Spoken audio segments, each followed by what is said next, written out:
శుభములు కలుగు నీకు. నాకు ఈ ఆపరేషన్ వద్దు, నేను పోలీస్ అవ్వను. అక్క, ఎందుకలా మాట్లాడుతున్నా? నీకు ఆపరేషన్ చేయకపోతే నీ కాలు వంకరిగా అయిపోయి జీవితాంతం నువ్వు బాధపడుతూ ఉండాలి. పడతాను. అమ్మ కోసం, మనందరి కోసం సంతోషంగా బాధను అనుభవిస్తాను. అమ్మా కళ్యాణి, నువ్వలా మాట్లాడకమ్మా.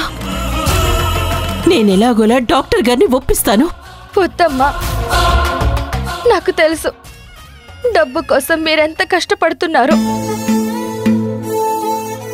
మిమ్మల్ని అంత కష్టపెట్టి ఆపరేషన్ చేయించుకోవాలని నాకు లేదు. వద్దు, వదిలేయండి. కళ్యాణి, నాకొక విషయం చెప్పు. నువ్వు పోలీసు అవ్వాలని ఎందుకు అనుకున్నావు? నేను 10th క్లాస్లో ఉన్నప్పుడు 2 కుర్రాళ్ళు ఒక అమ్మాయి వెంటపడి తెగ ఏడిపించేవాళ్ళు. తను నా బెస్ట్ ఫ్రెండ్. ఎంత చెప్పినా వాళ్ళు పట్టించుకునే వాళ్లే కాదు.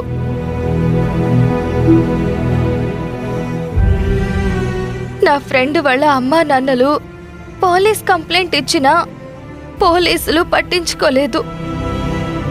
తర్వాత వాళ్ళ టార్చర్ తట్టుకోలేక ఆ అమ్మాయి సూసైడ్ చేసుకుని చచ్చిపోయింది.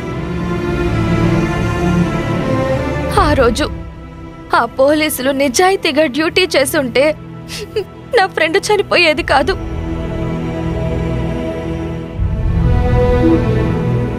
కానీ వాళ్ళు పట్టించుకోకపోవడం వల్లే అది జరిగింది.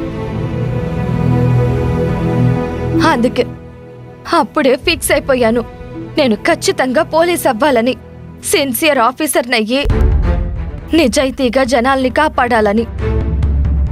ఇంత ఎమోషనల్ కనెక్షన్ ఉంచుకొని నువ్వు పోలీస్ నవ్వనని ఎలా ఈజీగా అనిస్తున్నావు?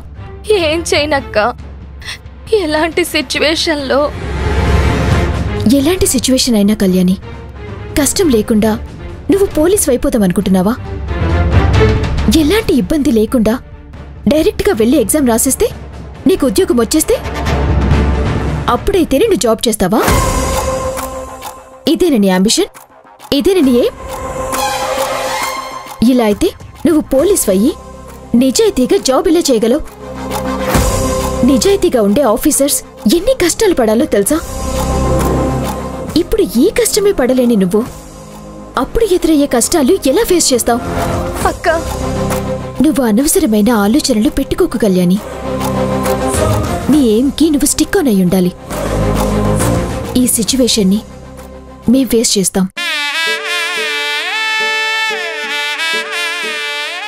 కానీ మనమంత డబ్బు ఇప్పటికిప్పుడు ఎక్కడి నుంచి తెస్తామక్కా? ప్రయత్నం చేసేవాడికి ఏదో ఒక దారి దొరుకుతుంది. ప్రయత్నమే చేయకపోతే ఏం జరుగుతుంది? వారాహి, కృష్ణమ్మ గారు, కళ్యాణి కోసం మీరు పడుతున్న ఆరాటం, కళ్యాణి యాంబిషన్ అన్నీ విన్నాక నేను కూడా మీకు హెల్ప్ చేయాలనుకుంటున్నాను. నాకు తెలుసు మిడిల్ క్లాస్లో పుట్టి పోలీస్ అవ్వడం, డాక్టర్ అవ్వడం లాంటివి ఎంత కష్టమైన విషయమో. నేను కూడా ఆ కష్టం పడే డాక్టర్నయ్యాను. ఓకే, 1 డే ఉంటాను. రేపు మార్నింగ్కి మీరు అమౌంట్ ఏర్పాటు చేయండి. ఆపరేషన్ చేసేసి నేను ఈవినింగ్ ఫ్లైట్కి వెళ్ళిపోతాను.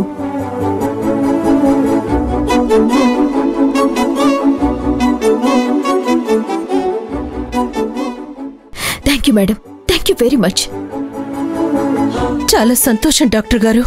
రేపటికి డబ్బు ఏర్పాటు చేస్తాం. ఓకే.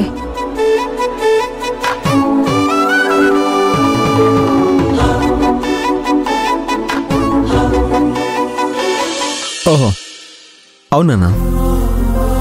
హాస్పిటల్కి వచ్చాను, ఉంటాను.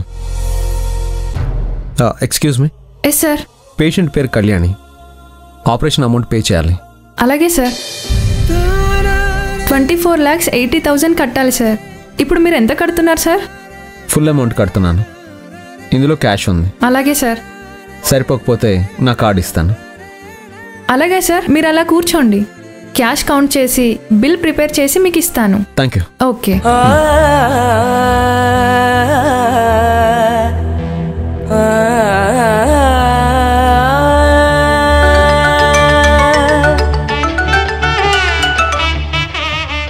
మేడం, చెప్పండి. ఆపరేషన్ పేషెంట్ కళ్యాణ్కి బిల్ పే చేయడానికి ఓ పర్సన్ వచ్చారు. మొత్తం పే చేస్తా అంటున్నారు. అవునా? ఓకే, నేను ఆపరేషన్కి ఏర్పాటు చేయిస్తాను. కృష్ణమ్మ గారు, మీరేమో డబ్బు లేదని చెప్పారు. డాక్టర్ ప్రవళిక గారిని రేపటి వరకు ఉండమని చెప్పారు. మరి క్యాష్ కౌంటర్ దగ్గర టోటల్ అమౌంట్ పే చేస్తున్నారంట. సో ఈరోజే ఆపరేషన్ చేయించేసి ప్రవళిక గారిని పంపించేస్తాం. ఆవిడ ఫ్లైట్ టికెట్స్ కూడా క్యాన్సిల్ చేయొద్దని చెప్పేస్తాను. డాక్టర్ గారు, ఒక నిమిషం. ఏంటమ్మా? అసలు మాకు తెలియకుండా ఆపరేషన్కి డబ్బెవరు కడుతున్నారో మేము తెలుసుకోవాలి కదా డాక్టర్. ఓకే, మీరు కనుక్కొని నాకే విషయం చెప్పండి. అలాగే డాక్టర్. అమ్మా, మీరు ఇక్కడే ఉండండి, నేను వెళ్ళి కనుక్కొని వస్తాను.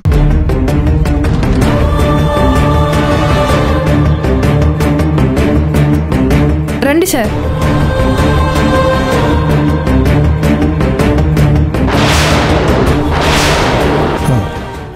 వారాహి ఇప్పుడే వచ్చేయాలా? పర్లేదు, ఏదో ఒకటి చేసి మేనేజ్ చేద్దాం. సార్, మీరేంటి ఇక్కడికి వచ్చారు? అది ఇక్కడ మా రిలేటివ్ ఒక అతను జాయిన్ అయ్యాడు. ఎవరు సార్ ఆ పేషెంట్? అది అయినా ఎవరో చెప్తే నీకెలా అర్థమవుతుంది? పర్లేదు, పేరు చెప్పండి సార్. పేరా? పేరు తెలీదా? కిరణ్.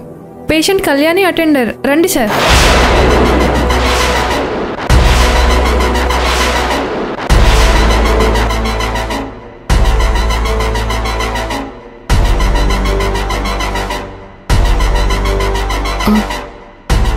ఏవండి, కళ్యాణి పేరు మీద డబ్బు కట్టడానికి వచ్చిన పర్సన్ ఎవరండి? అదిగో ఆయనే మేడం.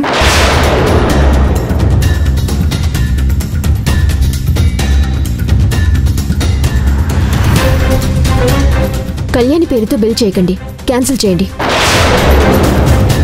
ఆ డబ్బు వారికి ఇచ్చేసేయండి, మేము రేపొచ్చి కడతాం. Okay madam. వారాహి ఆగు, అసలు డబ్బు ఎందుకు కట్టదంటున్నావు? సార్, నేను మిమ్మల్ని డబ్బు అడగలేదు, మీరెందుకు కడుతున్నారు? నువ్వు డబ్బు అడగడానికే కదా మా ఇంటికి వచ్చావు. కానీ అడగలేదు కదా. నువ్వు అడగకపోయినా నాకు తెలిసింది నీ అవసరం ఏంటో. అందుకే ఇక్కడ డబ్బు కట్టడానికి వచ్చాను. నేను ఎవ్వరి దగ్గర భిక్షం తీసుకోను. నేను భిక్షం వేయట్లేదు, సాయం చేస్తున్నాను. నేను మీ దగ్గర సాయం తీసుకోను. వై? ఎందుకు?